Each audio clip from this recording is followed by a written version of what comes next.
Hello, happy Friday, everyone. Um, just gonna go through our next set of notes. Hold on.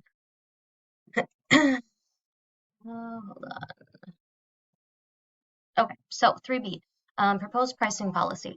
Now, throughout this section, you are probably going to have to do some research on the internet in terms of how you are going to find this information.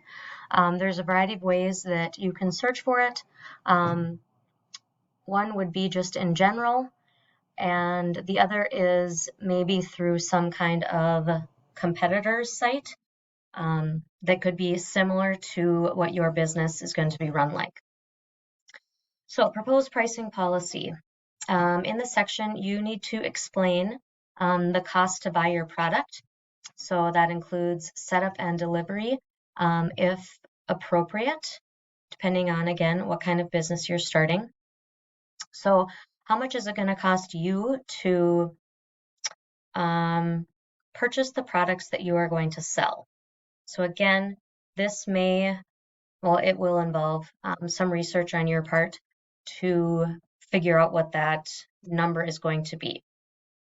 If you are a retail store, you may have to look up some things such as vendors to where you will get your products from, and then you will have to see how much those are. If you are a restaurant, you may have to look up your distributor's information, or just in general, you could just Google initial startup costs for In-N-Out Burger, whatever. So again, depending on what your business is going to determine how you're going to search for this.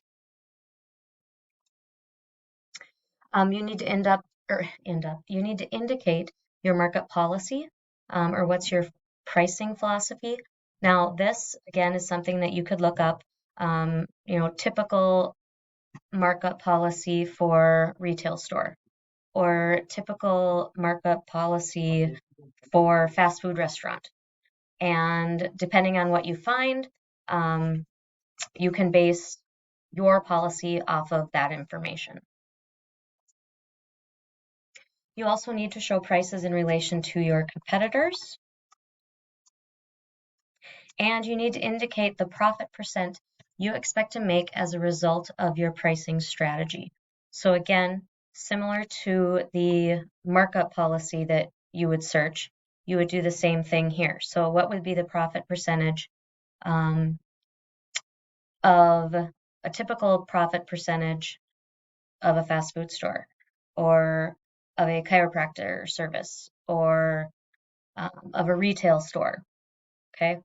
If any of you have information from the cart that you could look at, sometimes depending on how detailed that information is, they might have that information in the packet that you picked out, or whatever, pamphlets.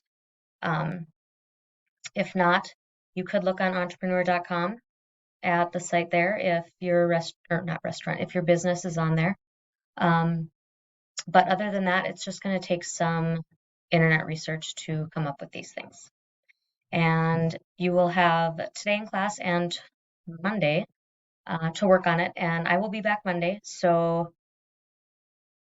if you have any questions, you can ask me at that time. 1 minute warning. But throughout the class today, just do some Googling and see what you can come up with. Have a great weekend, and I'll see you Monday.